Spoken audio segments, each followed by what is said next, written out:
First of all, on the issue of electoral reform, I strongly suggest that we should allow illiterates to contest for every position in Nigeria. Rather than calling them illiterate, I prefer we call them educationally challenged.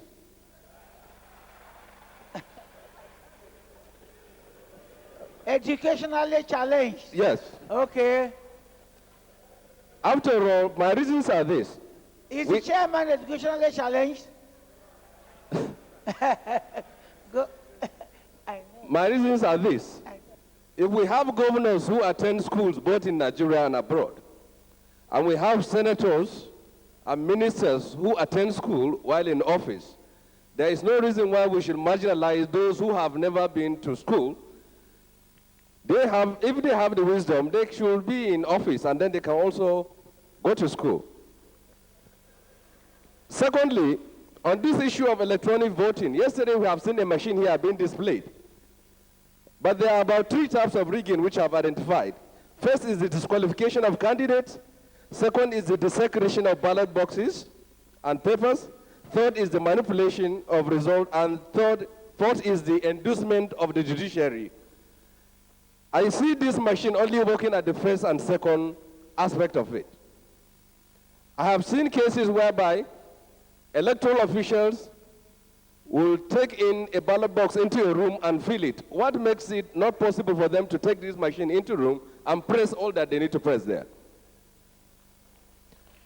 On the issue of national security, I think there is an observation that needs to be made here very strongly. American embassy is 200 meters away from Nigeria's Ministry of Defense. That needs to be addressed also. So one has to leave the way for the other. Here in the central area in Abuja here. On the issue of rotation of power, whether power is rotated from the north to the south, or among the zones, or among the states, or among the local governments, or among the wards within the country, the very fact is that as long as power continues to remain on the hands of the exploiter, dominant political class, we will never make a headway in this country. And oppressors of this country, those who oppress us in this country are well located in all the geopolitical zones. And until and unless power shifts from the oppressor to the oppressed in Nigeria, we will not make a headway, irrespective of our geographical interests. On the issue of human rights, Nigeria has about 150 prisons, and I think there is the need for us to demolish almost 95 of them because they are inhabitable. On the issue, yesterday, I will still make a recall. We demonstrated how a machine here could be used for voting. In 1995, I happened to be one of those who were in prison, jailed for my human rights activism. And unfortunately, I happened to share the same prison with Kensaro Wiwa. In my presence, he was hanged. I think whether the military should be allowed into politics or not, I should be permitted to bring a gallows here to demonstrate how that man was executed. Then we can make a decision.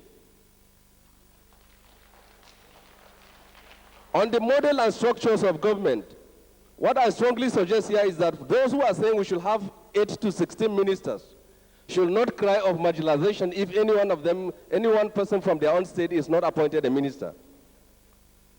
Then we move further to the issue of traditional rulers.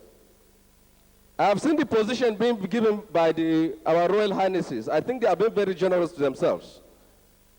National Council, the functions which they have arrogated for themselves is usually advisory and mediatory. And I don't think that requires up to 10% of our gross national earning. You don't need millions of naira to advise and to mediate. And here, we're also talking about capital expenditure. I don't think there is the need for that also. And we should move on to the issue of social infrastructure. I don't think there is the need for us to have 25 years to put our railways back to order. Nigeria's railway is constructed in less than 10 years. So you don't need up to 25 years to put it in order. And then I move to the issue of aviation. There is specific mention that Virgin Nigeria, government should facilitate the motion of Virgin Nigeria. Well, why not Slok Air also? I think it's also a Nigerian airline, and that should be assisted very well. On this issue, I strongly suggest that we should, as a matter of policy in this country, end the culture of ethnicity and tribalism.